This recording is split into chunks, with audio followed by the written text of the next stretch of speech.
उधो बाबा जाके पूछत रे कि कहो राधिका कहे अपना उदास बाड़ी।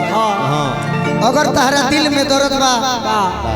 तो कह पूरा वैशाली, हाजीपुर, लालगंज, सोनपुर, छपरा, बलिया, मुजफ्फरपुर कौना मेडिकल पर तहरा दिल के दर्द के दवाई मिली 2 मिनट में आ जाई। राधिका कह तरीके सुनी उधो बाबा हमारा के जे दर्द दिहले बा करे से ठीक हो जाई। कोनो मेडिकल पर हमार दवाई ना मिली बनले नहीं ना। कैसे कहतारी है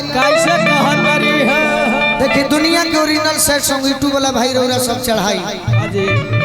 कि गोलू राजा ने गाया असली सैड सॉन्ग। बाकी सब तो बोलले बाकी तोहरा मोहब्बत में ये आज के गीत है लेकिन ओरिजिनल सैड सॉन्ग कहाँ बा राधिका कहतारी बेदर्दा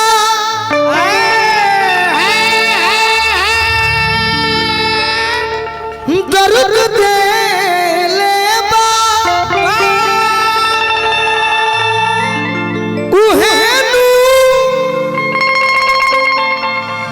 दी दवाई हो।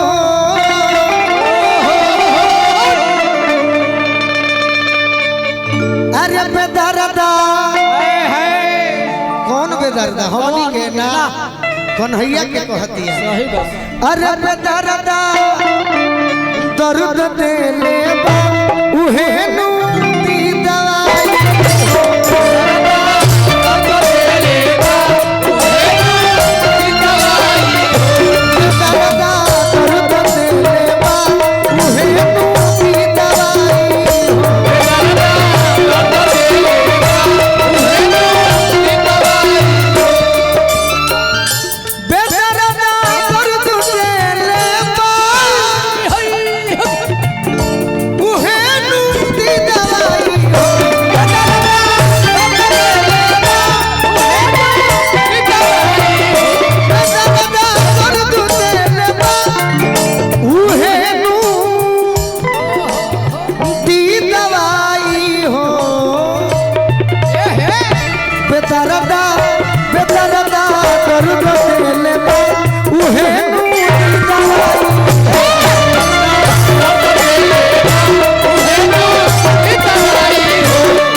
कि हम तो प्रेम करके पछताता नहीं लेकिन ये सखी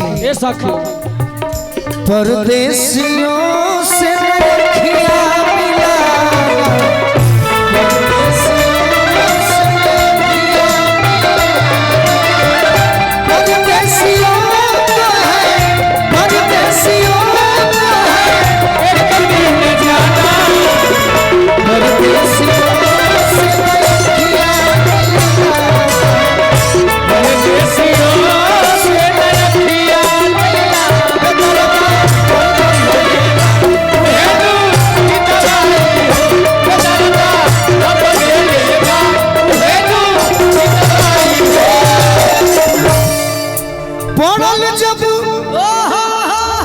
पड़ल जब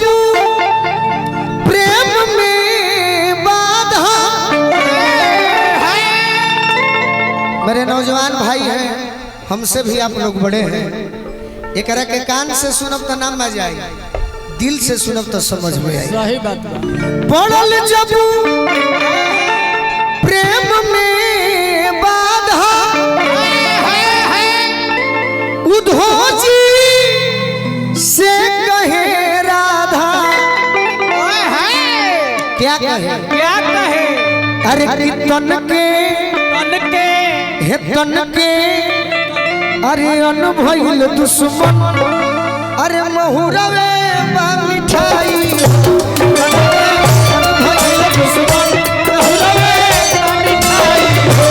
तन के अनुभव दुश्मन महुरवे बा मिठाई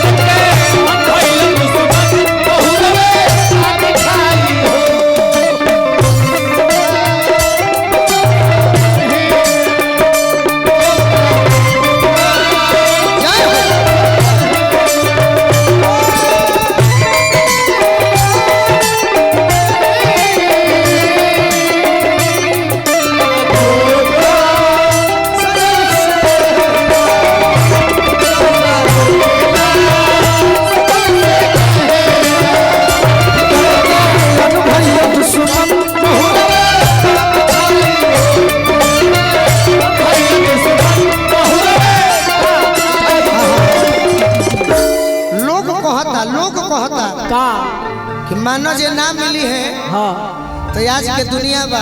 सही बात केहू गोलू राजा के मानता हाँ जी तो केहू खेसारियो जी के मानत होई सही बात बा खेसारी जी के जे मानत होई पवन सिंह के मानत होई हाँ जी मनोज तिवारी के मानत होई सही बात वही तरी उद्धव बाबा कहता रे कि राधिका जी हाँ जी कन्हैया ना मिली है तो तू दोसर दुआर देखो सही बात सुंदरता के कमी बा ना कहता रे राधिका कि ना ई ना होई जीवन भर अरे दुख हम सहब केहू से अरे कुछ ना कह जय हो उनका प्यार में उनका याद में एगो काम करो का अरे जोगिनिया जोगिनिया जोगिनिया हम बनी जाई कि जोगिनिया हम बनी जाई अरे यही में बाभला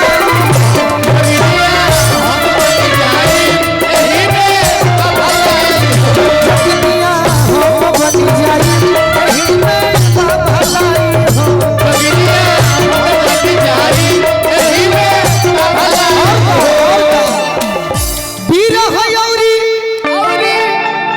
प्रेम के गठरी जीवन भर ढोई ठाठरी अरे गईतिरी बिन मरब ठिठुरी अरे नहीं ओढ़ब रजाई